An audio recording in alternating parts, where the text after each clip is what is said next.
Hey guys, it's Olivie Blake, and this is me not writing. So, I didn't do a video last week because I felt like I wanted to say some things and put some things down in writing. So if you haven't yet read that essay about supporting the Black Lives Matter movement and the importance of saying the Black Lives Matter, that link is here for you. I didn't feel it was appropriate last week to, promote my work or talk about something that was related to me. I felt it was more important to listen to the other voices who have been telling us for a very long time what we can and should do to fix the system, which is unquestionably broken. And as much as I know that is not a 1 week process, it's not a 2 week thing. This is going to be a long process, and that means that in making a habit of supporting Black creators and people of color, and especially women of color, that means adapting all of our behaviors. In terms of building healthy habits, that means that, life goes on, but we don't forget those things. So I'm going to still include as many new links as I can about, what we can still do to help. Well, first of all, a lot of protests are no longer getting as much coverage because the looting has stopped. So anything I can find about that, I will include for you. And also, if you are able to donate, protesters that have been arrested will need legal funds. All of that, I'll find that for you as well. And do my best to keep that here for you. Also, if you have bought recently books or, and anything, if you have bought anything, we live in a world where things are basically gauged by algorithms and promoted by algorithms. So please remember to leave reviews always on everything. Buy books by Black authors, especially Black women, and leave reviews when you're done. This week, I wanted to specifically address anyone who's graduating this year, whether that is from, high school, college, graduate programs, whatever.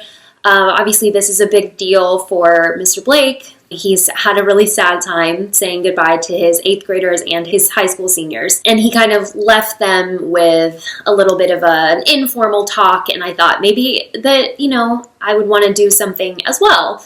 Because I know that there are people who have mentioned that this would have been their senior year or whatever stage you are in life. I figured I would give you my 10 best pieces of life advice, most of which I got from other people. So basically the 10 most important things that I have learned in case you wanted an Olivie commencement address. I guess that's what this is. So yeah. Watching the graduation ceremonies was very fun with Mr. Blake because he would say things like, "Oh, that girl. I love that girl. That girl's got a mouth on her. She's funny. That one's my favorite. That one slept all through class." It was an entertaining time for me. But anyway, so 10 pieces of advice for the class of 2020, but also just for anyone in general. And a lot of this you'll have heard me say before, but now I've compiled it into a list, so. So the number one piece of advice comes from Mr. Blake, which is advocate for yourself. Mr. Blake reads a lot about sort of socio-psychology and stuff. He used to do a lot in sports psychology, and one of the things that he likes to talk about is that no matter how smart you are, the people who really go far in life are the ones who ask a lot of questions and the ones who advocate for themselves. In some ways, that means not just, blankly submitting to authority or taking things that you're told as true, but it also means that, very few things in life are actually final. A lot of times, if you see something that looks like the end of the road, it might not be. This is from Schitt's Creek, but nobody is thinking about you the way that you're thinking about you. And this works both ways, because basically nothing you do is ever bad or embarrassing enough that it keeps other people awake at night. Nothing you do is ever so horrible that people are thinking about the thing that you've done the way that you are. But it also means that people aren't thinking about what you want or what you need as much as you are. So you can't just make the assumption that people are going to act on your behalf. Sometimes you have to be the person who does it. So taking that you're your own best advocate. So definitely always remember that. In terms of academics, if you're moving on to university or grad school, definitely keep that in mind. Advocate for your education, for your experience, but also just in general, in life. Sometimes you'll have to chase a promotion. Sometimes you'll have to fight for the job you really want. And just know that no one's going to do that as well as you are. Number 2 comes from Frozen. Do the next right thing, which is actually incredible advice. I don't know that I would use it in the same context that, Anna was using it, but it's a very useful thing to keep in mind. Sometimes you have to accept that things are the way they are. And so sometimes not knowing what to do next can feel like this huge insurmountable issue. So then you just have to do the next best thing. I've said this about politics, but it's just true about life in general. Life is not some train that you miss. An opportunity doesn't go by and that's it for you and your life is over. Most of the problems you'll face in life is the anxiety of not knowing what comes next or not knowing how to get from point A to point B. So don't worry about those huge distances. Just worry about getting yourself to the next right thing. Number 3, you've probably heard the quote that money isn't the currency of life, time is. Time is the thing that we really have a limited reserve of. Money is obviously reserved as well, but time is the thing that you can never get back once you've lost it. Something that I've learned from being bipolar is that nothing lasts. And I know that sounds really depressing, or sometimes it is depressing because I know that really good times aren't going to last. But also, really bad times aren't going to last either. So kind of the attitude that I've taken from this is that you have to enjoy the good times while you're in them. They'll come back again. You'll have more good times. This isn't the last good time you'll ever have, but you don't know how long it'll last. And when you're going through something bad, you just have to get through it. This is doing the next right thing again. You just have to get through this time. You just you cross this bridge and you come to whatever is next. But in terms of your actual life and what you should value, it's definitely time. Don't let time get away from you. That means, quality time with the people you love. And it also means when you realize you want something, go get it. Number 4, be kind to yourself. You're going to make mistakes. In fact, you probably should make mistakes. As long as you learn from them, that's fine. You should be constantly adjusting your worldview because future you knows so much more than you do. You're going to make mistakes because there are going to be things that you don't know or that you don't understand or that you haven't been exposed to. So just be kind to yourself when you realize that maybe you didn't know this thing before. Maybe you've done the wrong thing. Maybe you've made the wrong choice. That's okay. Learn from it. I have a tendency to punish myself when I do things badly or when I do things wrong or usually this is when I have failed to correctly predict the outcome of something. I tend to really punish myself for that, even though it's impossible to think that I could have known what was going to happen. My therapist actually gave me some really good advice for this, which is when you encounter those times and you're feeling shame or guilt or whatever, treat yourself like you would treat your child or your significant other or your best friend. Treat yourself like someone you love because you wouldn't want to punish them for something. You don't want to punish them forever, certainly. So be kind to yourself. Be gentle when you need to be.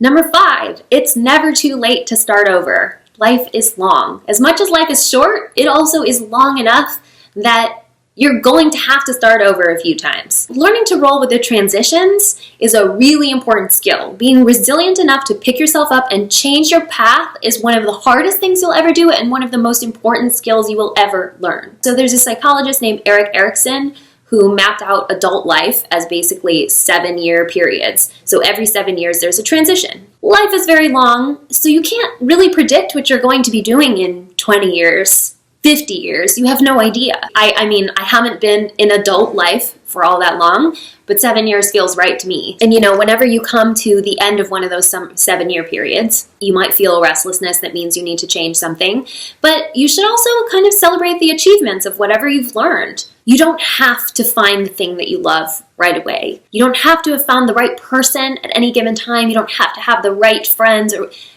You can keep starting over. You get to start over as many times as you need to. All right, this I learned from my college roommate. I'm pretty sure she said it when she was 18, but I think she is absolutely right. She said, real love is always mutual. And I know immediately people are going to think there are caveats to that, but I think that in general, she is correct.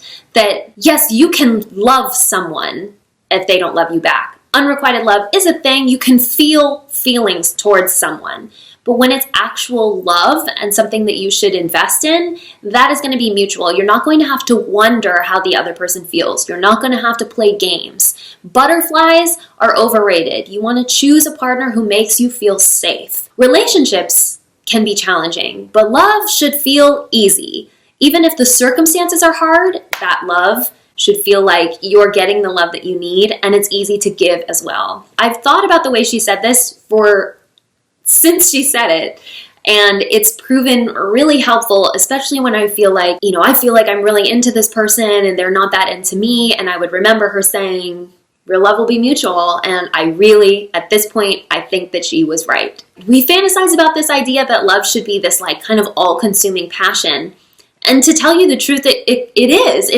isn't not that, but it shouldn't cause you pain, and it should feel like it comes back to you, that the love you give comes back. Number 7, take care of your mortal container. So this is also partially Mr. Blake's stuff as well, and things I've learned as being someone with a mood disorder. I say this all the time, but sleep regularly. If as much as you can, go to bed at the same time, wake up at the same time. Giving yourself structure is actually very, very good for preserving your mood. As much as that seems like it's a small thing, it is not. If you think about, I think we think about ourselves in terms of our minds and our souls or whatever, but we are in these bodies for a lifetime. We can only last as long as they last. So we have to take care of them. And it's been proven that, not sleeping regularly is detrimental to your mental health. So keep that in mind. Also, exercise is very important. Eating right within the extent that you can, eating well. Avoid putting bad stuff in your body. And I know I don't want to cross over into your body as a temple, that zone here, but you can only go as far as your body does. So don't exercise for the optics, exercise for the idea that you have to keep this thing alive. Also, this is not super related, but I'm going to say it anyway. Introversion and extroversion, like the line between introverts and extroverts is just nonsense. Everybody needs social interaction, just like everybody needs alone time. One of those things is going to give you comfort. One of those things is going to give you energy. I am more extroverted, which means that I get energy from interacting with other people, but I still need to recharge alone. I feel like what's really brought this out is this whole quarantine thing that people are like, wow, this is such a great time for introverts, but that's not true because everybody needs to feel community. Give yourself whatever you need. The thing that gives you energy, that helps you recharge, and the thing that makes you feel comfortable and good about yourself. Okay, talk about your passions. This is one I've said many times that I got from a hairstylist when I was towards the end of college. I may have been in grad school at this point, and I told her that I didn't really know what I wanted to do, but I knew I liked these things. I was just kind of listing off the things that I liked or the things that I cared about and said, I don't really know what the connection is between those things. She's like, well, you should just keep talking about them because somewhere there's going to be someone who can connect the dots for you. And she was absolutely right. The world is just so big and you only know so much. You can only dream about being things that you've been exposed to. Like even our wildest imaginations are limited to what we kind of think is possible. So talking about your interests and finding people who share those interests is actually so powerful. This is especially with college. The great thing about college is that there's nothing that's cool. There is no such thing as like a cool thing or a not cool thing because there's so many divergent interests and so many things that you could do and care about, and no matter what it is, there's someone else who cares about that too. So one of the things I always say is important about college that you shouldn't underestimate is the platform you have to pursue whatever obscure niche interests that you have. That's going to be the time when like that club that you think sounds cool, this is your opportunity to try it. That activity that you think might be interesting, or that class that you've never thought about and maybe you're not going to major in it, but it sounds cool, do it, take it, go. And it doesn't end when college ends, but definitely college is an easy time to pursue those things. Also, happiness, and this is a formula that my therapist gave me, happiness is part contentment and part purpose. So in terms of talking about your interests and your passions, Really, the happiest you can possibly be is when you have that feeling of, you feel safe in your relationships, you feel supported by your friends or your family or whatever, but you also feel like you're moving towards something, that either you have it or you're looking for it. And it's okay if you don't have one yet. If you haven't found it, if you don't know what it is, it can always change. But feeling like you're looking for something, that's fine. That's part of the equation. All right, this I got from my old therapist, which is nobody knows how the shoe fits except the person wearing it. This is very, very important advice, which is that you do not know other people's experiences. You know your own experience. Just never forget that everyone is in their own story, which includes you. You're in your own story. But rarely are people aware that they're the villain in your story, for example. They're too busy being the protagonist in their own story. So sometimes that means communicating, because sometimes it means that, you lose perspective and you forget that other people aren't inside your head and they don't know what they're doing wrong. So communicating how you're feeling or what you need is actually very, very important, and knowing how to do that, learning how to do that is important. Sometimes it also means accepting that you're not going to get along with everyone. Sometimes you're going to encounter people that you just know this is just not going to work, and that's fine. You don't have to share their point of view. You just have to understand where it comes from, and that might help you to overcome an obstacle of, say, having to work with them or coexist with them. I always feel like sometimes the most frustrating thing about a problem is not really understanding the parts. So sometimes that's necessary. And finally, keep reading, keep learning, keep growing. You'll never be done growing. This is, if you're just finishing high school or college or whatever, you're not done. You're not even close to done, and you may lose the taste for wanting to learn for a bit. I think that is one of the unfortunate things about school, especially finishing college. You may forget about how much you like to learn, but I can almost guarantee that it will come back to you. Just keep doing whatever it takes to expand, to keep growing, keep falling in love with your life. You'll probably have multiple passions. You'll have multiple ideas of careers you want to have. You'll love many people in your life in probably many different ways. Never compare the journey that you're on to the journey that other people are on. It's only yours, and you only get yours. So you just want to make sure that yours feels good, and it feels like, I keep using the word expanding, but I think you'll start to recognize what it feels like to be able to acknowledge, I am a more complex, more understanding, more compassionate, smarter, more loving, more forgiving person than I used to be. And once you kind of recognize what it took to get to that, you'll be able to repeat that. I think one of the things that I feel like I always want to say is that as great as it is to be young and to have the world at your feet, that doesn't go away. The world is still at your feet, no matter how old you are or how old you are going to get. There isn't a point where you're supposed to have solved it. That's not going to happen. The best is always yet to come. No matter what point you are in your life, there's no such thing as a peak. For those of you who are sad that you didn't get your grad night, or that you don't get to have, the graduation experience, or you'll get something. There's something out there that's going to be more exciting than whatever you've missed, I promise. Just take this time to be proud of yourself and what you've accomplished, and the fact that you've closed, one of these transitions and you're moving on to another one. And so hopefully you found this to be helpful or interesting, or I don't know. Or you just listen to me talk about people that have taught me something.